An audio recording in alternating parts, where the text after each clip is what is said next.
कहानी शुरू होती है उस समय से भी पहले के समय से, जब समय स्वयं भी अस्तित्व में नहीं था। ना धरती थी, ना आकाश, ना सूरज था, ना चांद, ना दिन था, ना रात्रि, ना कोई ध्वनि थी, ना कोई विचार। सब कुछ बस शून्य था। लेकिन उस शून्य में भी कुछ था। एक मौन था, और उस मौन में छुपी थी एक चेतना, एक अज्ञात संकल्प जो इस संपूर्ण सृष्टि को जन्म देने वाला था। उसी अदृश्य चेतना का नाम था परम शिव। इस वीडियो में आगे की कहानी काफी ज्यादा ज्ञानवर्धक होने वाली है, इसलिए इसे स्किप मत करिए और अंत तक जुड़े रहिए। अगर आपको यह वीडियो कहीं भी अच्छा लगे तो इसे लाइक करिए और हमारे चैनल वैदिक चर्चा को सब्सक्राइब करिए। तो चलिए शुरू करते हैं। परम शिव कोई रूप नहीं थे, ना स्त्री, ना पुरुष, ना जन्म, ना मृत्यु। वो केवल एक ऊर्जा थे, चेतना का वह महासागर जिसमें संपूर्ण ब्रह्मांड की संभावनाएं समाई थी। जब उस परम चेतना में हलचल हुई, तब उत्पन्न हुआ एक प्रकाश का स्तंभ। ना उसका आदि था, ना अंत। वो केवल तेजस्वी अग्नि थी जो स्वयं में अनंत थी। उसी तेज से उत्पन्न हुआ काल, और जब काल उत्पन्न हुआ तभी आरंभ हुआ सृष्टि का खेल। पंच तत्वों का निर्माण हुआ, पृथ्वी, जल, अग्नि, वायु और आकाश। ये पांचों तत्व एक दिव्य महासागर में मिल गए, जिसे कारण सागर कहा गया। उसी कारण सागर की शांति में एक दिव्य पुरुष प्रकट हुए, शेषनाग की शैया पर लेटे, नेत्र मूंदे, ध्यानस्थ। वे थे भगवान विष्णु। वे अनंत समय तक निश्चल पड़े रहे। जब उन्होंने अपनी आंखें खोली, तब उनके नाभि से एक कमल का फूल प्रकट हुआ, और उस कमल से जन्म लिया ब्रह्मा जी ने। चार मुख वाले, ज्ञान के अधिपति, सृष्टि के निर्माता। ब्रह्मा ने चारों दिशाओं में दृष्टि डाली। चारों ओर शून्यता थी। उन्होंने सोचा, क्या मैं ही सर्वश्रेष्ठ हूं? उन्हें भगवान विष्णु दिखाई दिए। ब्रह्मा बोले, मैं सृष्टि करता हूं, इसलिए मैं प्रथम हूं। विष्णु ने उत्तर दिया, मैं कारण सागर में पहले से उपस्थित हूं, इसलिए मैं आदि हूं। दोनों के बीच तर्क बढ़ने लगा। गर्व की अग्नि दोनों के भीतर धधकने लगी। तभी अचानक उनके सामने एक तेजोमय प्रकाश स्तंभ प्रकट हुआ। अग्नि का एक अनंत खंभा। ना ऊपर उसकी कोई सीमा थी, ना नीचे उसका अंत। ब्रह्मा ऊपर की दिशा में बढ़े, उस स्तंभ का शीर्ष खोजने।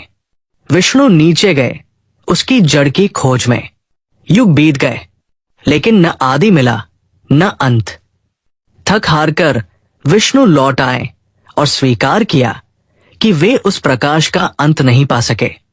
पर ब्रह्मा ने अहंकारवश झूठ बोला, मैंने उस स्तंभ का अंत देख लिया है। उसी क्षण वो तेज गर्जना करता हुआ फटा, और उसके मध्य से प्रकट हुए भगवान शिव, त्रिनेत्रधारी, शांत और रौद्र का अद्वितीय संगम।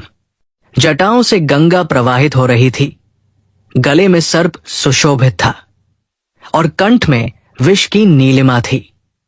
शिव ने दोनों की ओर देखा, और उनकी दृष्टि में ऐसा ज्ञान था जो बिना बोले सब कुछ कह गया। शिव ने कहा, मैं आदि हूं, मैं अंत हूं।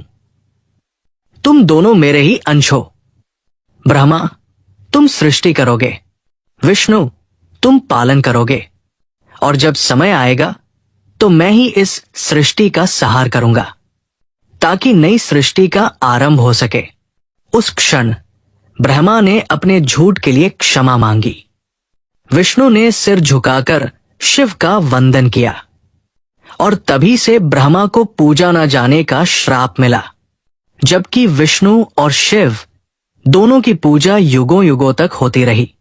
शिव न तो केवल सहार के देवता है, नहीं वे किसी सीमा में बंधे हुए हैं। वे समय से परे हैं, रूप से परे हैं। वो शून्य भी हैं और पूर्ण भी।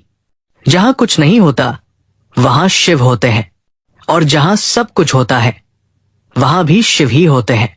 इसलिए उन्हें महादेव कहा गया है, क्योंकि वे केवल देवों के देव नहीं बल्कि ब्रह्मांड की आत्मा है। शिव के प्रकट होने के बाद ब्रह्मा ने शिव को प्रणाम किया और कहा, प्रभु, आपने हमें दिशा दी, किंतु इस ब्रह्मांड में जीवन कहाँ है, जीव कहाँ है, मैं किसकी सृष्टि करूं? शिव मुस्कराए, हे ब्रह्मा, सृष्टि के बीज तो तुम्हारे भीतर है, पर उन्हें अंकुरित करने के लिए तप करना होगा। जब तक तुम अहंकार त्याग कर निर्मल चित्त से ध्यान नहीं करोगे, सृष्टि का रहस्य नहीं खुलेगा। ब्रह्मा ने शिव की आज्ञा मानी और सहस्त्र वर्षों तक तप किया। उनकी तपस्या की ऊष्मा से आकाश गूंज उठा, और तब शिव ने उन्हें 4 वेद प्रदान किए, ऋग्वेद, यजुर्वेद, सामवेद और अथर्ववेद। इन वेदों में सृष्टि, धर्म, यज्ञ, कर्म और ज्ञान के बीज छिपे थे। अब ब्रह्मा ने सृष्टि का आरंभ किया। उन्होंने अपने मन से मनु और शत्रुपा को उत्पन्न किया। मनु से मानव जाति का आरंभ हुआ, और धीरे धीरे विविध योनियां, देव, दानव, गंधर्व, यक्ष, नाग, पशु पक्षी, वनस्पति सब प्रकट होने लगे। लेकिन उस समय तक प्रकृति निर्जीव थी। हर और स्वरूप था, पर जीवन नहीं था। शिव के बिना चेतना नहीं थी। वो शक्ति नहीं थी जो इस ब्रह्मांड में संतुलन लाती। तब शिव ने अपनी शक्ति से आदि शक्ति को प्रकट किया, मां आद्या, जिनसे बाद में जन्मी पार्वती, काली, दुर्गा और अनगिनत देवियां। आदि शक्ति ही थी वो जो शिव के बिना अधूरे ब्रह्मांड को पूर्णता देने आई। शिव और शक्ति के मिलन से ही सृष्टि में स्पंदन आया। शिव चेतना के प्रतीक, शक्ति ऊर्जा की धारा। जब ये दोनों एक हुए तब शुरू हुआ जीवन। तभी शिव ने अपना त्रिशूल उठाया और ब्रह्मांड के 3 गुणों को स्थापित किया, सतोगुण, रजोगुण और तमोगुण। विष्णु को सतोगुण सौंपा पालन के लिए, ब्रह्मा को रजोगुण सृजन के लिए, और स्वयं ने तमोगुण को धारण किया सहार और परिवर्तन के लिए। इसके पश्चात शिव ध्यान में लीन हो गए। वे कैलाश पर स्थित हो गए, हिमगिरी की गोद में। संपूर्ण ब्रह्मांड चलता रहा, पर शिव न वासनाओं में बंधे, न संसार की चकाचौंध से विचलित। वो निर्विकार योगी, केवल सत्य में स्थित। पर शिव की ये शांति भी चिरकाल नहीं रही। एक बार देवताओं और असुरों में भीषण युद्ध छिड़ गया। असुर बलात् सृष्टि पर हावी होने लगे। तब सभी देवतागण शिव के पास पहुंचे। हे प्रभु, आप ही हमें मार्ग दिखाएं। आपकी शक्ति के बिना हम निर्बल हैं। शिव ने नेत्र खोले। उनकी तीसरी आग की ज्वाला से सारे ब्रह्मांड की दिशाएं कांप उठीं। उन्होंने अपने रौद्र रूप से वीरभद्र और काली को उत्पन्न किया। ये दोनों देवसेनाएं बनकर असुरों से भिड़ गई। असुरों का दंभ चूर हुआ और सृष्टि में पुनः संतुलन स्थापित हुआ। परंतु शिव कोई युद्ध प्रिय नहीं थे। वे केवल तब सहार करते जब धर्म डगमगाता। बाकी समय वे करुणा और ध्यान के समुद्र थे। एक दिन एक महान योगी जिनका नाम था भृगु शिव से मिलने कैलाश आए। उन्होंने देखा कि शिव भस्म रमाए हैं, शरीर पर बाघ की खाल लपेटे हैं, गले में सर्प है, भूतों के संग नृत्य करते हैं। भृगु ने कहा, क्या आप यही सृष्टि के त्रिनेत्रधारी हैं? क्या यही है देवों के देव? शिव मुस्कुराए। वो क्रोधित नहीं हुए, क्योंकि शिव का मौन घमंड का उत्तर होता है। उन्होंने भृगु को ध्यान में बैठाया, और जैसे ही भृगु ध्यानस्थ हुए, उन्हें अपनी आत्मा के भीतर ही शिव के दर्शन हुए, ना केवल रूप में बल्कि चेतना के रूप में। वे रो पड़े। वो समझ गए शिव कोई आडंबर नहीं, बल्कि वो अनंत मौन है जहां सभी प्रश्न समाप्त हो जाते हैं।